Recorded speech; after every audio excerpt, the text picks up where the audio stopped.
to go in those levels of communication beyond cliche, beyond reporting facts, even beyond just sharing their thoughts and ideas and judgments. But Lord, may we venture into that tremulous, fearful territory of the reality of my real self, my feelings. May we grant acceptance to each other. And as we give acceptance, we grant a sense of wholeness and completeness to that person that says, I take you as you are. And as we come to know each other, we can love each other. So, Lord, thank you that you are the ultimate truth, reality, transparency, and you strip off your mask. You've never had in order to make relationship really work. Communication is the number one problem in marriage, isn't it? Two men were talking to each other, and one man said, I'm a man of few words. And the other man said, well, I'm married too. It's not always this way, but quite often, unfortunately, that communication is not what it really ought to be among couples. We mentioned this morning 5 levels of communication, and how many people never go beyond certain levels, either cliche conversation or reporting facts, and that not till you really get to the level of where you are sharing and communicating your deep feelings, whether they're negative or positive feelings, but the feelings are where you really live. And that's the part we guard. We don't often want to share with other people. I'd like to go on and apply some of these things we've said just a little more specifically to the area of marriage. And maybe some things that can help improve communication in your marriage. First of all, communication does not happen automatically. It has to be worked at. It's very difficult. And one of the problems why it's difficult in our marriage is because most of us did not have parents that communicated very well. So we have no model to follow. We don't really know that there is such a thing that exists as deep, warm, open, transparent communication. So the beginning point is to even come to the realization that there is the possibility of levels of communication perhaps far beyond anything we have ever observed, seen in our own home from our parents, or that we've seen in anyone else. So to come to the realization there can be something good there is a start. Then learning some of the principles of what hinders good communication, and how to then begin to work on it in a more positive way. 2 or 3 things that I think can help communication in a marriage. First of all, take time out on a date regularly. You say, well, we used to go out together before we were married, but, we don't have time for that kind of thing anymore. We're busy living life. But I think it's vital that if you want to communicate, it's not going to happen automatically. You have got to program into your life and into your schedule, into your marriage, you've got to program it in opportunities for improving communication. And one of these ways is simply to take time for a date together regularly. Once a week, perhaps. When you plan to get away from normal things that you do and just be together. And be together with the idea that we're not just going to some event. We're not just going to a concert. We're not going to some ball game. We're not, just going somewhere. But the purpose of this event together, whatever else you may do, is to develop communication. That's why we are taking this time away from our schedule. A second thing that I think will help very much in communication is to actually consciously plan to give at least one positive compliment to your spouse every day. To actually think about it. You say, well, I compliment my wife. And she says, yeah, I give my husband compliments. Well, when was the last one? Let me see. I remember a month ago well, no. Are you really consciously thinking about giving your wife or your husband at least one positive compliment a day? There's a lot of things in our world that attack us and make us feel negative about ourselves. And the only way to open up communication is to feel positive about yourself. And we can help each other feel positive by affirming one another, giving affirmation through compliments, and hopefully it will become something that's spontaneous, that you don't have to program or plan for. But don't assume that that's true. Don't assume that in the course of the day I probably will say something positive to my wife or to my husband. Literally keep track of it for yourself at first until it's a habit. That at least once a day, think of a particular thing to compliment. And you remember what we said yesterday about this matter of complimenting? What is it that especially means something to a wife when it comes to complimenting? Compliment what? Herself. Not just something she does. We are much more likely to compliment something another person does. Oh, thank you for doing that. Or, that was a good dinner you cooked. Or there was, you did a good thing there.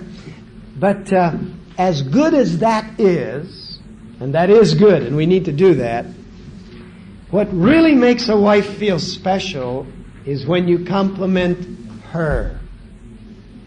I told you how my wife used to tell me many, many times in early years, and I just couldn't get it through my head. You don't notice me. You don't really pay attention to me. And I'd say, well, I told you it was a good dinner. Yeah, but that's not me. To compliment something about her. And we suggested yesterday various positive things that you might find to share. Okay, a compliment every day. And then something that can help in communication is a pledge to each other not to keep hidden any, hard feelings or problem for more than 48 hours on anything that's hurting your relationship. You say, well, why 48 hours? Sometimes a particular thing is a problem, and if you unload it immediately, you are not prepared to share it in a very helpful way.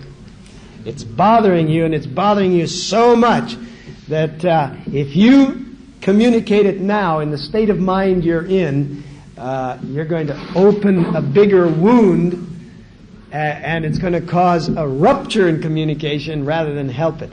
In other words, we've got to learn to share hurts, problems, but we've got to share them in a way that they are not threatening to the other person and becomes a wedge between you, or that becomes like an attack, which then results often in a defense from the other person, putting up a wall of defense, or a counterattack from the other person, just to protect themselves. So sometimes it may take you as long as up to 48 hours, but the trouble is, we often let it go a lot longer than that. We just sort of let little things go on. It's not always the big things, is it? It's the little things that irritate and irritate. Like, where do you squeeze the toothpaste? Huh? Some are fanatical bottom squeezers, all the way up, and they roll it tightly. And if you're like that, you can't stand it when someone picks it up and gushes it from the middle. Say, that's just not my way of doing the toothpaste tube.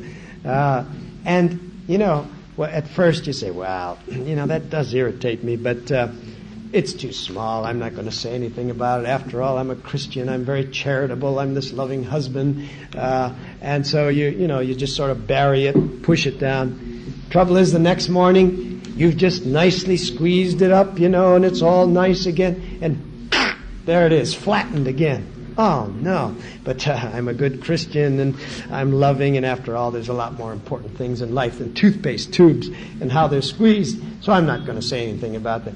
But it's irritating me. It's irritating me. It may go on days, weeks, months. I don't say anything.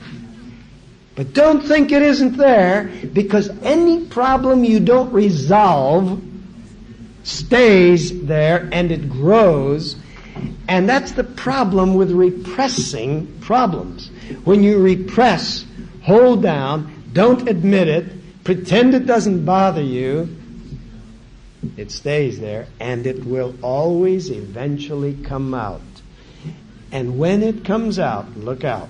Boom. It's usually explosion. And often it will come out in another form that you don't even recognize.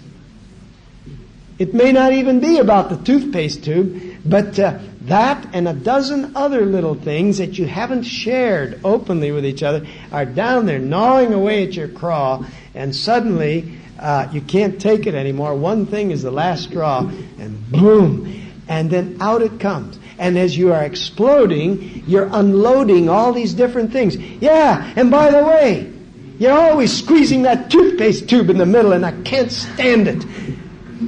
And she says, I never knew that. You never told me before. I didn't know that bothered you. Listen, it's been bothering me ever since we were married.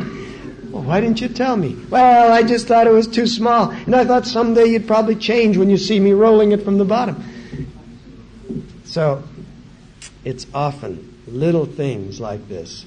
Now, the point is that if we communicate things in a way that are threatening to the other person, we're going to destroy communication. Because communication is based on acceptance, trust. I'm not going to talk with you and open up more of myself if I don't think I can trust you. And I'll build up walls around myself. Therefore, we need to share things relatively soon, as close to the event as possible. Many times, it should be shared right at that time. But if it's something very strong and you're afraid, I'm not going to be able to share this in a very meaningful way without it exploding, you better wait and get control of it and think about how you're going to say it. But don't think too long. Don't think for days and days and weeks, because then it's beyond the time.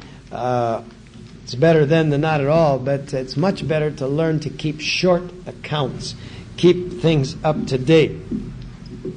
And that way you don't build up a reservoir of a lot of unsolved matters. If you have not been in the habit of doing this on a regular basis, you may have a great big bank vault filled with all kinds of things from the past, and you're going to have to slowly empty that vault of some of the things that you've been storing there to talk about with each other. And I'll try to remember to get to it a little later on what are some ways to share our feelings, because we talked about the importance of your feelings.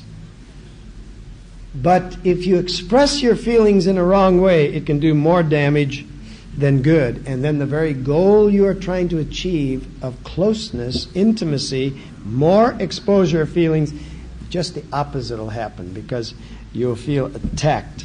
So we'll talk a little later about how how to share negative feelings with someone.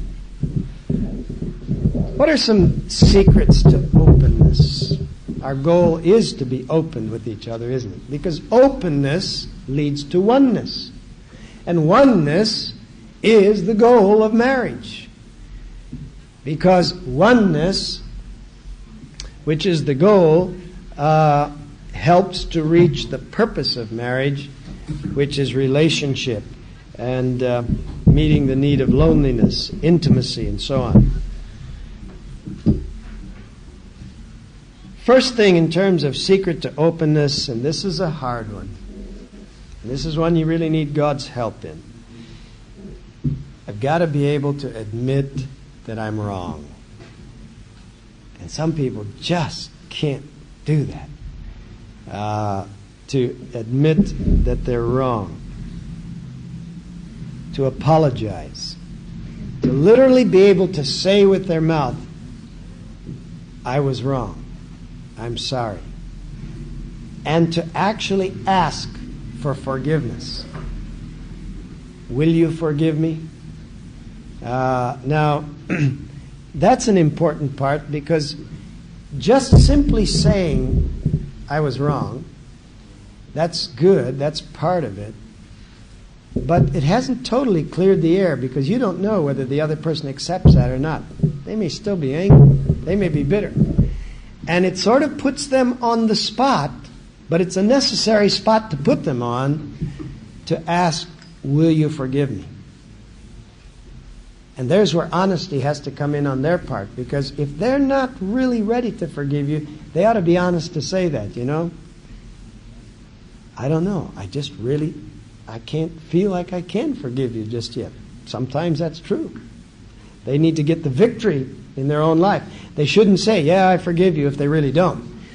But when you ask, will you forgive me, then it's making them confront the decision, do they want to get rid of this problem? You are doing what you can to resolve it.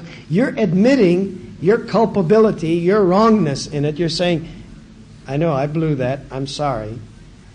Now you are saying, I'm doing what I can to resolve it. Now I'm asking you, because any problem involves two people, will you do your part so we can put this behind us? Will you forgive me? And that person really has to think about it, perhaps. But at the moment when they're able to say, and if they can say it meaningfully, yeah, it was hard for me to take, but I do forgive you. I know you're sorry, and I forgive you. When they've said that, then you've got to, by faith, believe that they forgave you. There's where honesty comes in, transparency, openness with each other.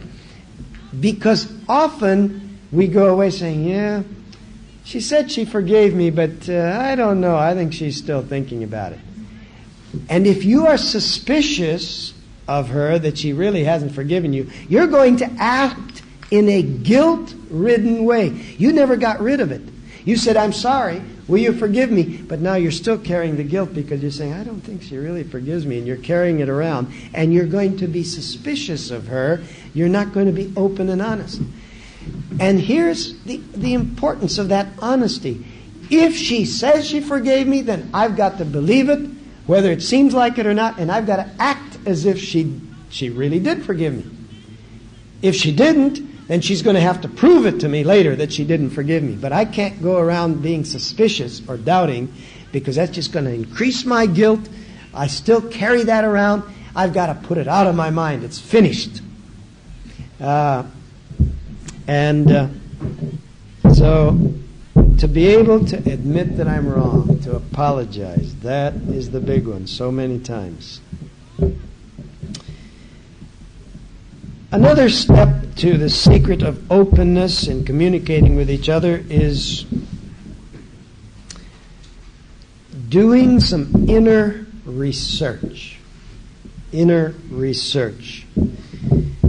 We want to find out what's bothering us, because often certain kinds of problems keep coming up. They may look a little bit differently, but essentially you can see that It's the same type of problem. After a while, you begin to say, there must be a deeper cause why this problem keeps coming up. And here is the importance of talking and communicating with each other, in which that communication leads in the area of doing some inner research, yourself and with the other person. Now, first let me say, this is usually easier for a woman to do than for a man. A woman needs to tell her husband, I need you, I want to know you, I want you to know me. That's not easy for a man. And there's a couple of reasons that I'd like to share for you. I think, first of all, just the fact that by nature a woman is more oriented toward her emotions than a man. Now get me straight on this. I didn't say that a woman feels more emotions than a man. This is a misconception many people have, that women have stronger feelings than men. Men have very strong feelings. But women are more in touch with their feelings. They get to their feelings quicker. They are more consciously aware of their feelings, how deep their feelings are. They live more at that level. So it's usually, when there's a problem, it's usually the wife that will try to seek the solution first. Because she's more open to talk about it, to explore those areas. Often a man knows there's something wrong and he's bothered, but he's working more at a rational level. He hasn't gotten down to the feeling level. Doesn't mean he doesn't have feelings. They can be very strong, but because that's simply the way a woman is made, it's usually easier for her to get that. So, when we talk about doing inner research, which means exploring our feelings and how they came to be from our past, and exploring relationships with our parents, with our brothers and sisters, with our peer level friends from the past, which have given us our present feelings. That's where they came from. It's the things that have happened in the past. A woman is usually quicker and easier to begin to get in touch with those things and be willing to talk about it than a man. But if they're going to ever have real oneness and understand each other, a man has to be willing to share with her in this philosophy of openness, to begin to look back into their own past and into the other person's past so they can share these things. Now, some of you have been in the seminar that I give sometimes on healing for damaged emotions and the interrelationship of spiritual and emotional needs. And we talk a lot in that seminar about our past and about the basic needs that everyone has of belonging, being loved, worth, competence, where they come from, where they've been injured, and how they've been twisted from the past. All of that is what you bring with you into marriage. That's who you are, this package. And you perhaps have never stopped to understand or analyze where your set of feelings came from and where his set of feelings. And they're very different because your backgrounds, even though you could have been from the same community, are very different. And as you explore that, it'll help you to understand, that's why you say those things. I see, that's why you feel this way. That's why you always read that message into this event. I understand that. And I understand it about myself. But that takes inner research. You have to work on that. Talking it out. Exploring from your past. A lot of questions that would seem irrelevant. You say, well, what's that got to do today? I mean, that happened 30 years ago, 40 years ago, 20 years ago. Oh, listen. It's just like the strings of a marionette. You think you are acting very independently today. You're not at all. You're very much a product of hundreds and hundreds, maybe thousands of patterned behavior habits that you have ingrained from your relationship with others, parents, brothers and sisters. And so when a certain stimulus happens, you react a certain way. Someone else reacts a different way. Why? Because that's how they were conditioned. And until you begin to see that, just like these marionettes dancing on the stage, and they look very independent, and then you get up on the front row and you realize, hey, they've got many, many strings that make them move that way. We have strings to our past. We are still trying to please our mother or our father. Years later, we don't even know it. I'll never forget being in a therapy session at the Narramore Foundation many years ago. And we were in a group session there. And this fellow who had been a missionary for 8 years in Ethiopia, big, husky fellow, and yet his wife was somewhat of a dominating person, and he was a little bit, Mr. Milquetoast. He was a big fellow, but he wasn't as dominant in his home by any means. He was somewhat dominated. But in that session, all at once, as we were talking and drawing things out, it was like somebody turned on the light. And he said, I never realized it before, but he said, all these years, all my life, I'm still trying to please my mother.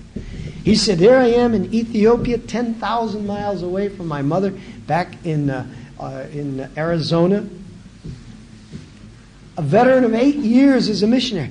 And he said, subconsciously, I realize now, I can hear her voice. She was a very demanding person, and so on. And he was subconsciously still trying to please his mother. So that the relationship between him and his wife was not a good adult-to-adult relationship. It was sort of like a mother and the big boy relationship. But they never realized what their problems were. They had to talk about those things, draw it out.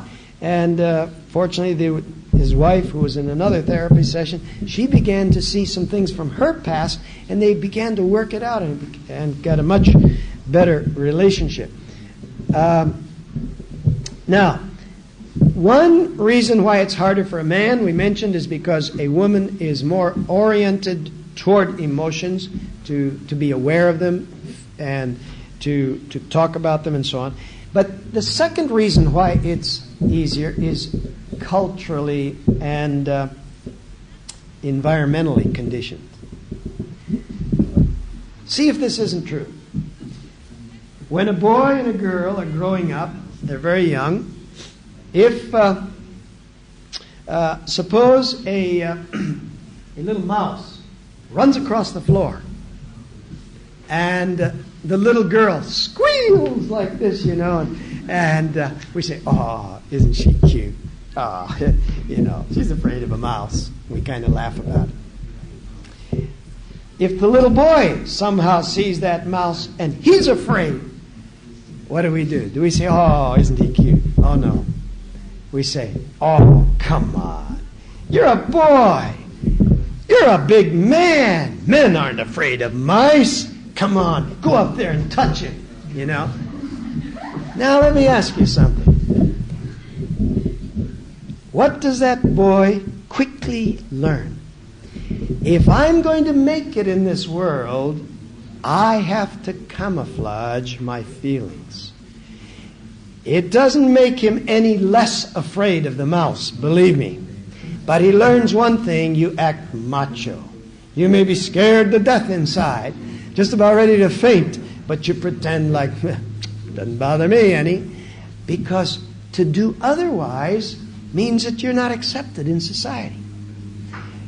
If a little girl gets angry and she throws a tantrum and stamps her feet, often, she's a little girl, what are you going to do? Isn't she cute when she gets mad? Her little skirt is flying and she's dancing around, and little girls look so cute when they get angry. When the little boy gets angry, he gets mad and he stomps around and he throws his truck. Listen, you don't act like that. You better control your feelings, and so on.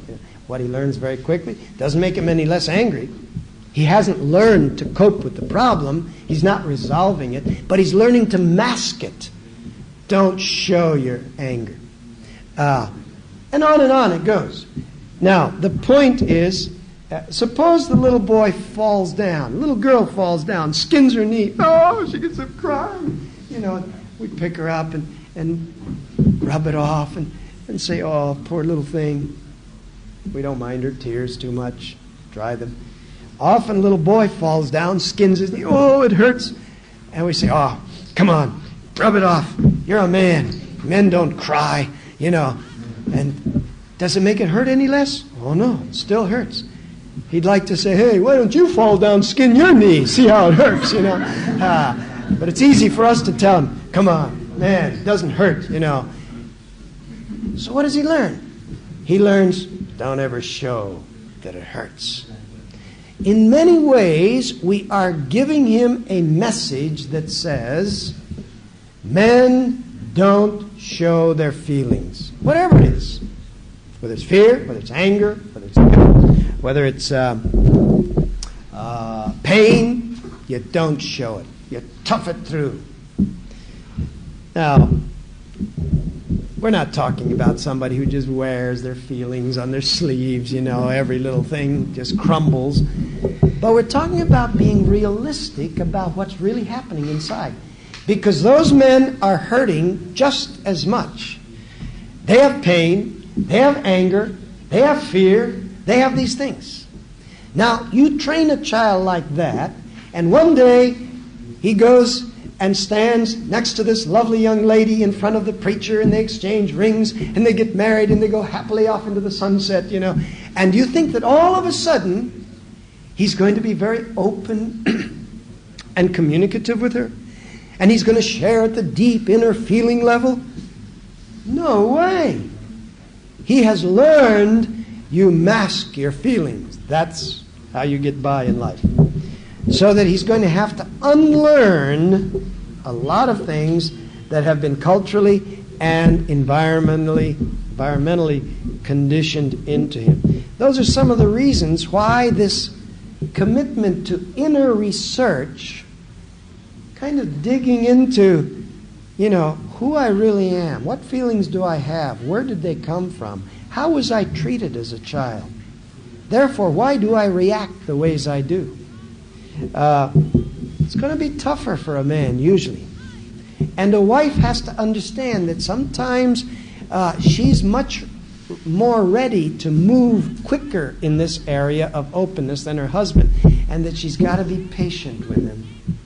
On the other hand, a man has got to realize that if he was taught, don't show your feelings, that's not going to help his marriage. And he's got to learn gradually to realize that that does not make him a weak person. Actually, there is strength in being able to admit where you're at, knowing where you're at. Jesus wept. Jesus had all the feelings, and he expressed them. And he was in touch with himself. This is something I had to learn much later in life than I would have liked to literally learn what feelings I was having. And to be aware that they were there, even though I didn't know it, and they were subconsciously driving me in a lot of things I did, sometimes positively, many times negatively. So, when you commit yourself to this kind of inner research, it means that you take time on a regular basis to sit down and talk about your past. Preferably this is done not at a time when emotions are running high. It's not when you're having a conflict. It's when everything is good, when things are peaceful.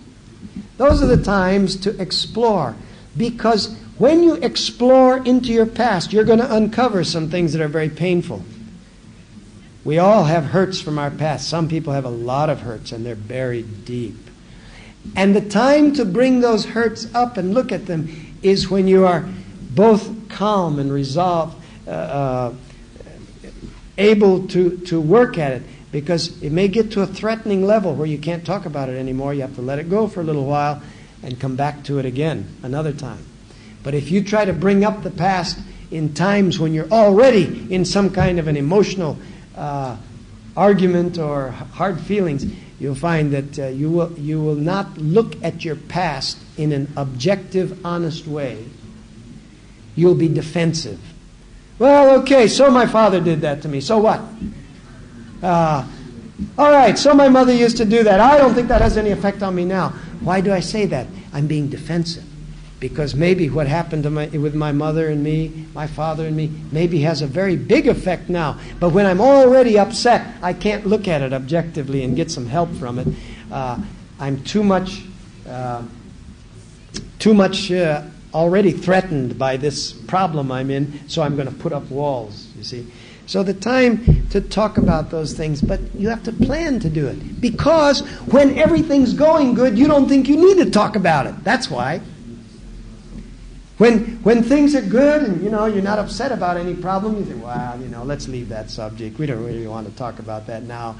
Actually, you say, well, if I talk about that, I'll get more upset. But the point is, if you don't get at some of those things, then when the eruptions happen, you haven't found the clue, the reason from the past why you're doing those things. And the other person doesn't understand it. And resentments can come.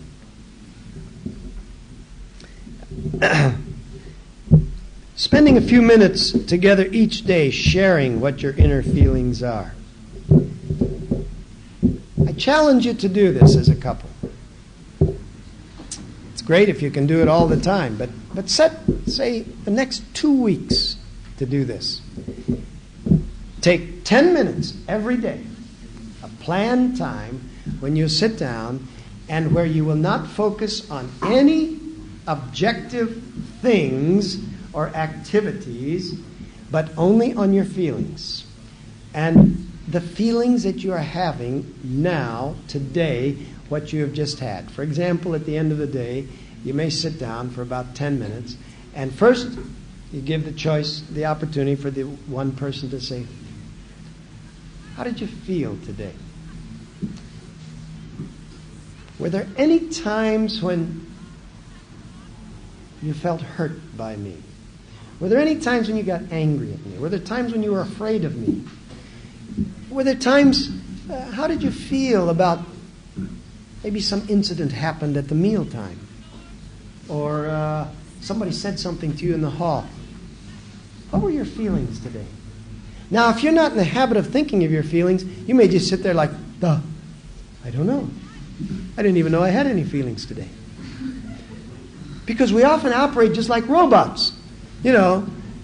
RT-Do, the little mechanical man in Star Wars or whatever. But you had feelings all day today, but you might not have been aware of it. Now, some feelings maybe were not so significant, but there may have been some things happening today that were very significant, but you just passed over them, and they're still there. It's a good time to literally draw it out and to share it. You say, well, it was such a little thing, not important. It's learning the habit of being in touch with what you are feeling at that time and sharing it with the other person, particularly if that feeling relates to something they did.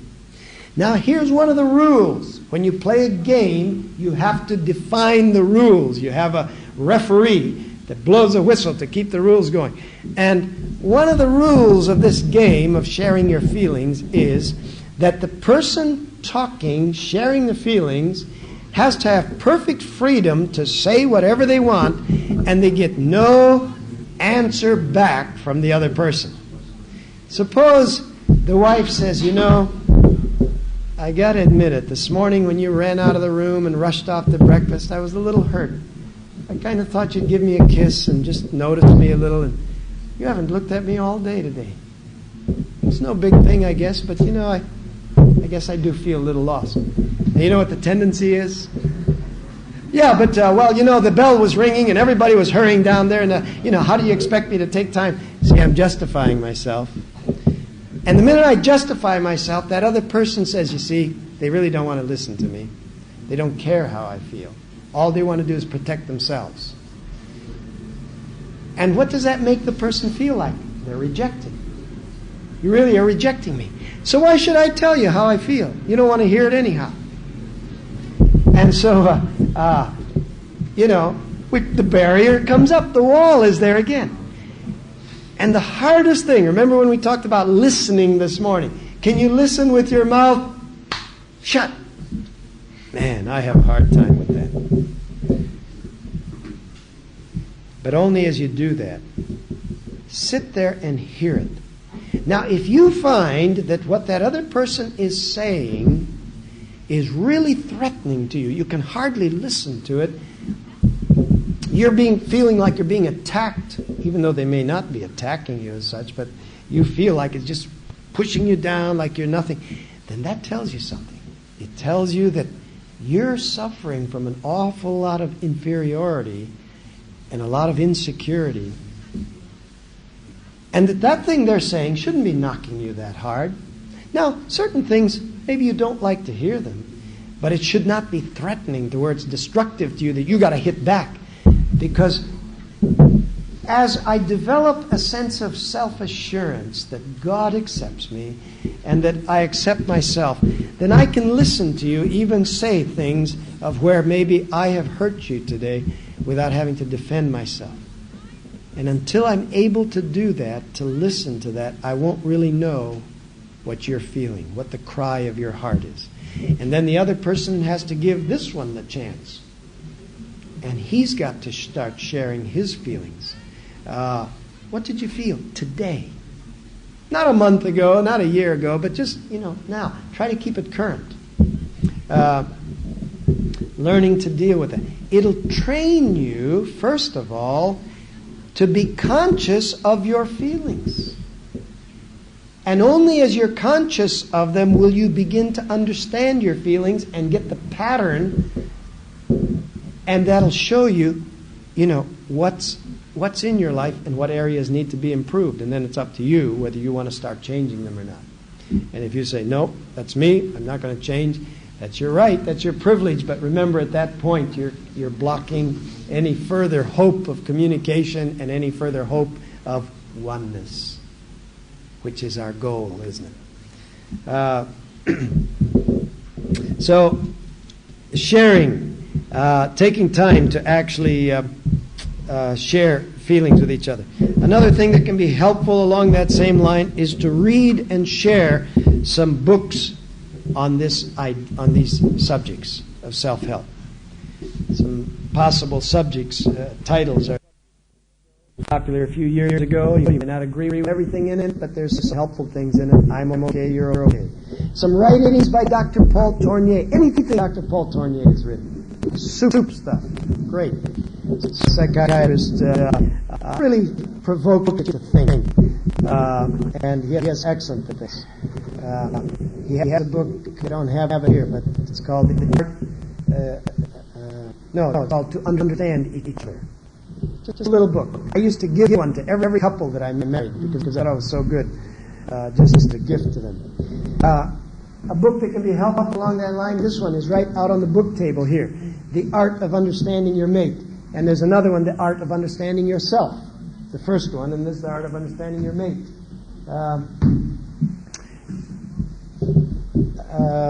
Dr. Tim LaHaye has some things. There's a lot of stuff coming out on this. Even just to start to read together those things. Not just one of you, but both, so that you're thinking along the same line. You can begin to discover. You can open up whole new worlds. I tell you, I think I had a pretty good education, and I went through college, and I went, in seminary, and I was pastored for many years, and yet I was really ignorant. I did a lot of counseling, would you believe, and I didn't even understand a lot of these things. It's like a whole new world opening. Now, fortunately, there's a lot more being said and done these days about it, so there's opportunity for people. But learn to get into those areas because it'll great help your marriage. When you're exploring together your past, especially think about how you were punished as a child. Because the way you were punished and the way your parents or whoever took care of you treated you in punishment will very much affect your communication today. When you did something wrong, did your parents or others simply react in a physical way? Did they get angry? Did they reject you? Did they just grab you and spank you? Or give you some quick punishment? Or did they get control of themselves first and then talk to you before they give you some physical thing that maybe hurt or remind you? You see, most parents make the drastic mistake of failing to communicate. And the thing that really changes a child is not the punishment. Because if a child changes only because they're punished, then they are motivated by fear and by guilt. And that is not a valid motivation. God, your Father, does not motivate you by that. He motivates you by communication. He talks to you. He tells you where you are wrong. Why did you do this? Did your parents ask you how you felt? Usually when a child starts to tell how they feel, could you express fear? Could you express anger? Could you express disagreement and be accepted as a person? Or was it, be quiet, I don't want to hear you. You have no right to be angry. Basically, that's saying to the child, you are nothing. You shouldn't have any feelings. I don't want to hear.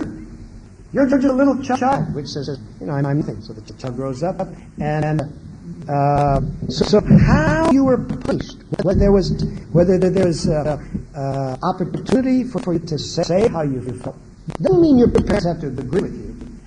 And I give sessions on child rearing. I think this is so important, that a parent always allows expression for the child. Now, a child has to learn how to express anger in the right way. You can't just throw tantrums and scream and throw fits. No. But a child should have a right to be able to say, Daddy, I'm angry with you. That's legitimate. After all, you're allowed to be angry. That child's allowed to be angry, but they have to say it in an acceptable way. Then you talk about it. You say it, really upset with me, aren't you? Yes, I am. Maybe, what if your child said to you, I hate you? You know what those parents say? Shut up, be quiet, I don't want to hear this. You don't have a right to say I hate you. Right? What are you doing? What you are doing is you are squelching them. You're saying, repress that anger. Go to your room. So they go to their room. They're saying, I hate you, I hate you, I hate you. So you stop them from saying it. Do you think you can stop them from feeling it? Someday they get married. All of that is buried inside. Believe me, there's going to be some eruptions, something coming out. And to be able to learn early in life, to be able to say, Dad, I think you're fair. I don't like this. And then for the parent to be able to talk to them and say, you really think this wasn't fair, huh? Tell me about it. What part don't you think was fair? You're really upset with me, aren't you? Yes, I am. And it's amazing when you do that, what you're doing is like pulling poison out of the person.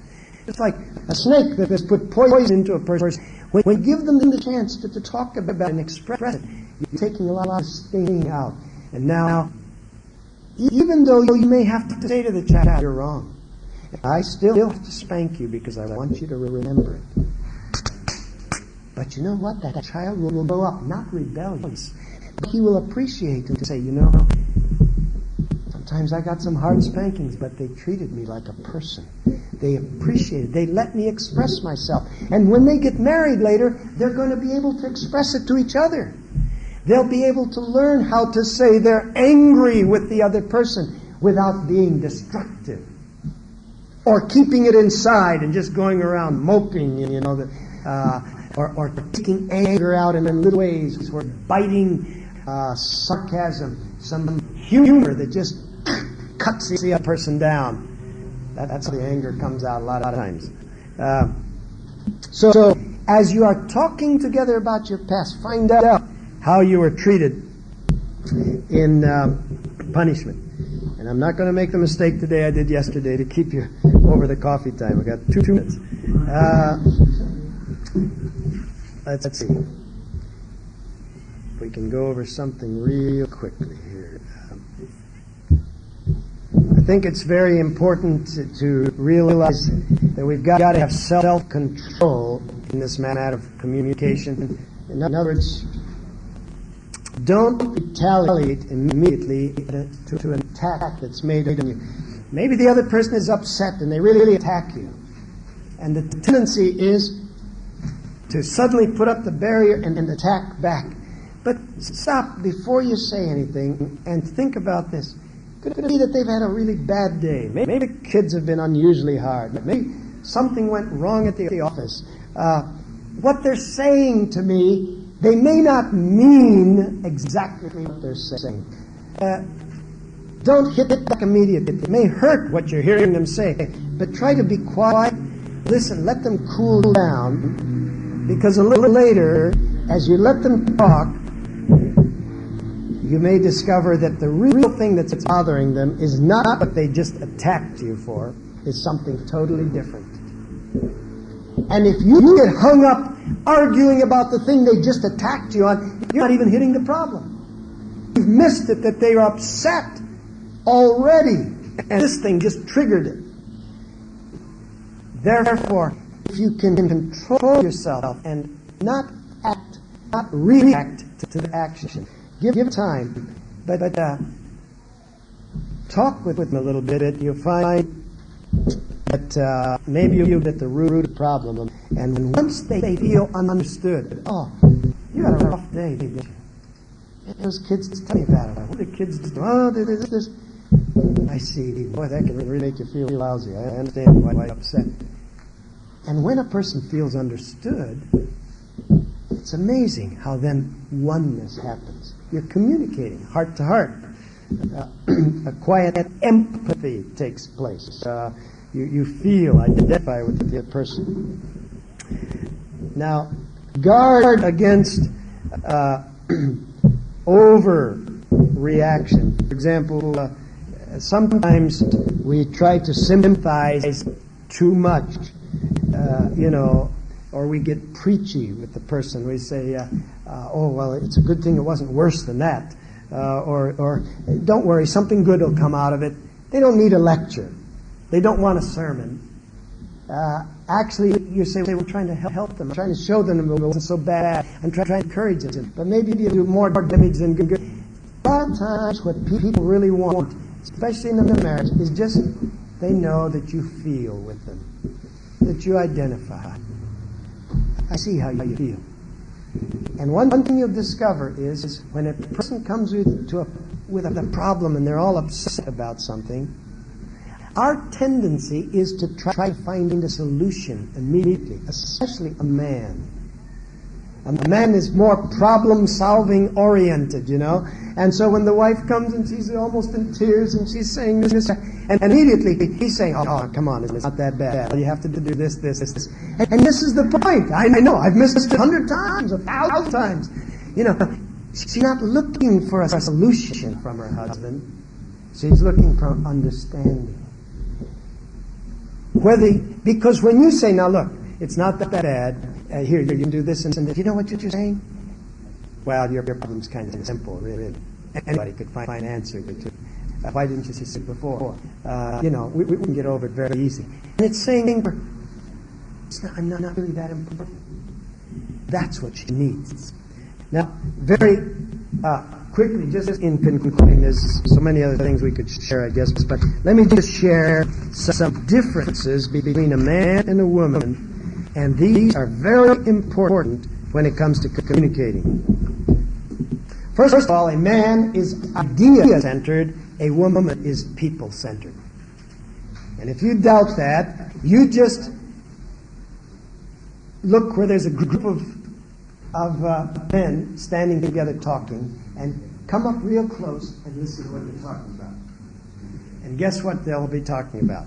Maybe sports, maybe politics, maybe some new project, maybe a construction job, maybe some scientific ideas.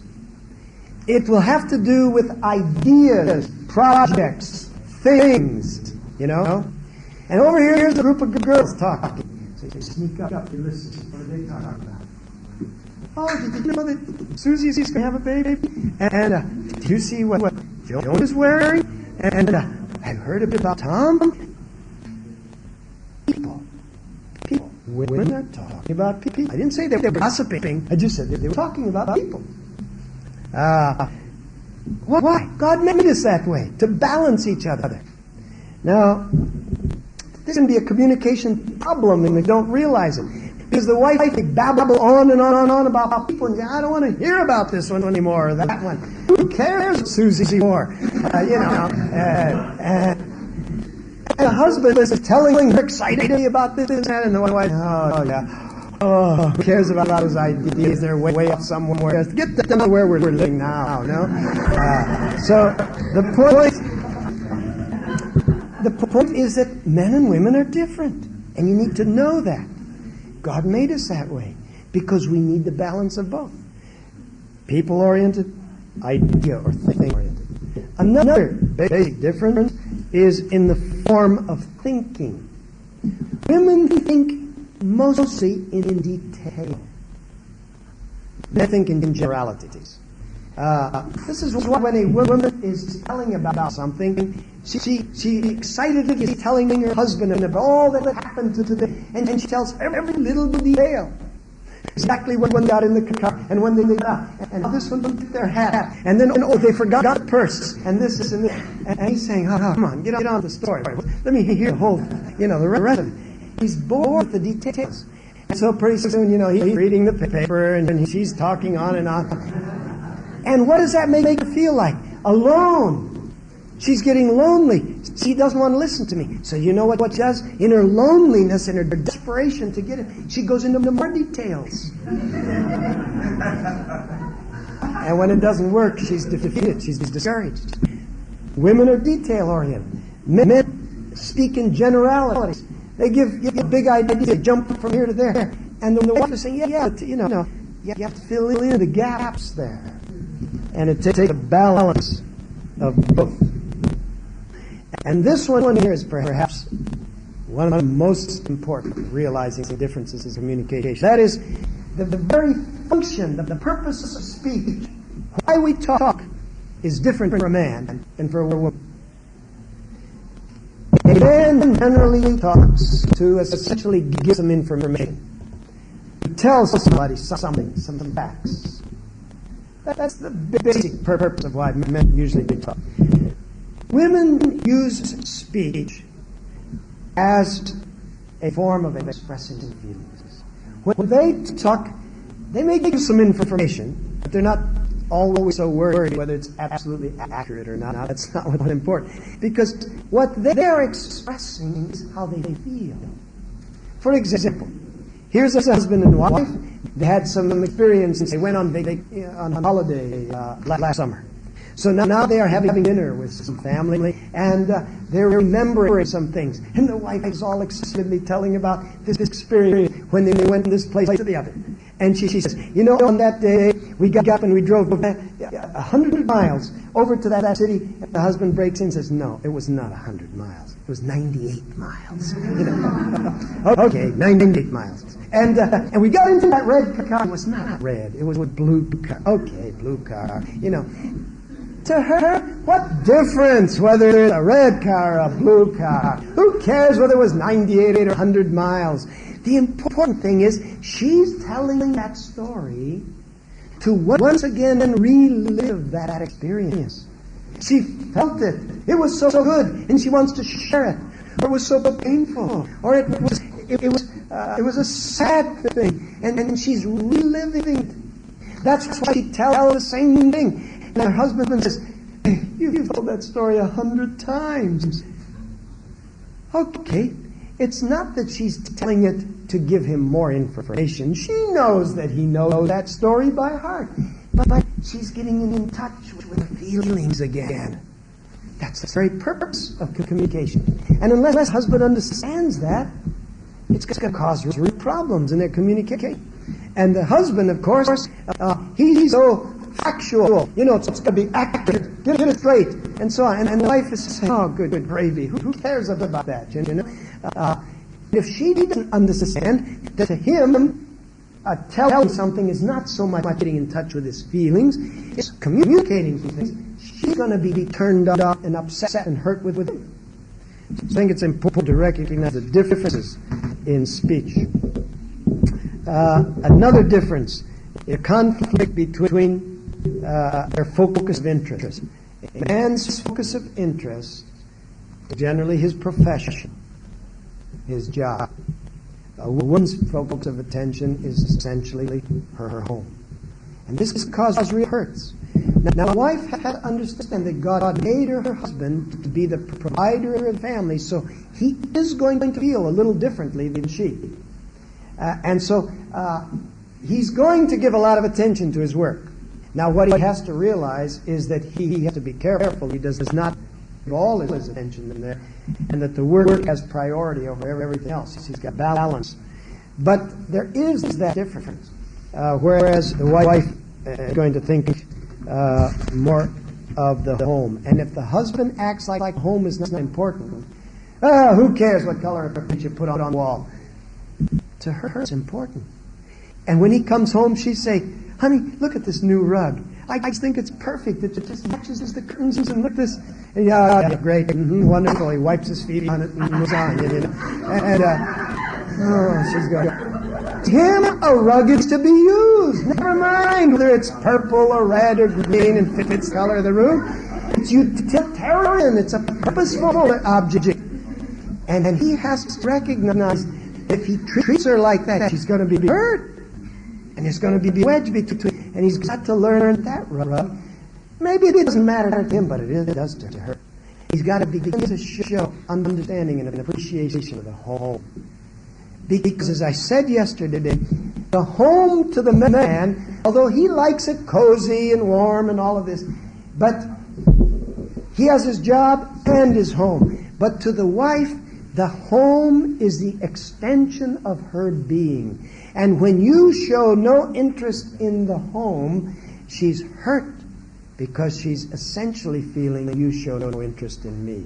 Because I and my home are one. Another area of difference is in love itself. For a woman, love is continual. Love is the drama going on the stage all the time. For a man, love has peaks and valleys. There are intermissions and impulsive, so that he can have love and his work, as we said yesterday, whereas a woman has love through her work. Everything she does is essentially motivated by love. That's why she's doing it. She may not consciously be thinking that all the time, but it's at the root of why she's the mother and the homemaker and the keeper. And so, when the husband puts down her work or criticizes her, she's deeply hurt because that's her way of saying, "I love you." The husband can have his work and he loves. They can separate those two things. Now, this is why it's hard often for a woman to understand a man may not be just thinking about her all the time. And so another difference between them is in sexual stimulation. A man can be tempted sexually by other women even though he loves his wife. It's very hard for a woman to understand that. Why? Because she's made differently. A woman is not essentially tempted sexually by other men if she truly loves her husband. It's simply a fact that a man can love his husband a man can love his husband. We really are getting confused here. A man can love his wife very truly, and yet because of the way he is made, and made by God, he could be tempted by someone else. Now that doesn't justify that he gives into that temptation, but that he can be turned on or tempted by someone else does not make him strange or sex, weird or strange. That's what he is. Now, a woman is not that way. Maybe it's hard for a man to understand how a woman feels. It's even more hard for a woman to understand how a man feels, because if that woman really loved her husband, there really is generally no attraction from some other man, no matter how handsome he may be. She may say, oh, he's a dreaming, but he's a handsome. But she's not really attracted to him in the same way that a man can be, because she's made differently. And it's important, very important in communicating that they can understand that difference. And one more difference, and then we go. Men tend to be more conscious of their sins than women do. That sounds strange to you. Women often are less conscious of sin and carry less guilt. Men carry more guilt. This is for the reason why men won't go to church. Because they may seem tough, they may seem hardened, but actually it's the fact of the feeling of guilt and failure. They want to go to church and be reminded of it. They know evil thoughts that are in their mind. They may try to justify it, they may try to get around it, but they know different things where they've done wrong, where they cheated and so on. A woman's sensitivity to things is not always as fine. For example, a mother-in-law may actually think she is doing the best for her daughter-in-law or her daughter, and she may be very, very manipulative of that person and has no idea of her sin. She may be acting out of a jealousy and has no concept that she's jealous at all. Everyone else can see it, she can't see it herself. There seems to be something of that difference, and that makes it hard. Because it's hard for a man to communicate with his wife because he feels she is the virtuous one. He doesn't dare share the dark, deep secrets of what he thinks and what he feels because, she never understands. She walks too virtuously. She's up here. She never seems to really feel some of the evil things that I feel. Therefore, there comes a wedge between them. And there is that difference. And when you're aware of that difference, it can maybe help you to overcome that in communication. Oh, I'm taking half a coffee. Let's be dismissed. But just before we do the next session, I want to be a very open session. We're going to be talking about the beautiful relationship in marriage of the physical union, sexual relationship. And it's an extremely important one. And I really would like us to be very, very open, very candid. And so I don't want to be offensive to anybody. First of all, I do think if it were up to me, anybody would be welcome to be in this session. But I don't want to be called on the carpet later by other authorities and say, why did you just let everybody in? And so I think we probably ought to say that only married people be in session. It is not that unmarried people should not be thinking about, preparing for, learning all they can about this area, but I think perhaps for this session we should limit it to married couples.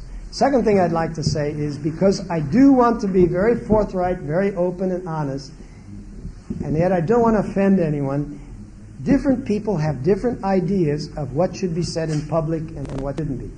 And if by some chance you're a person that it might be offensive to you to talk about some very intimate areas, you feel free to not come to the next session. I don't want to be offensive. And also there's sometimes cultural differences. People from different cultures don't feel as free to talk about it. I think that it's an area that we need to become much, much more open about.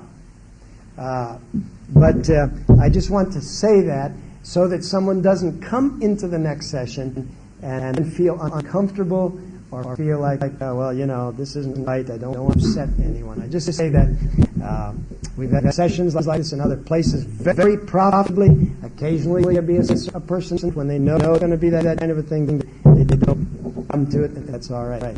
So I just give those open remarks before we start the next session. Okay, dismissed for the cocktail.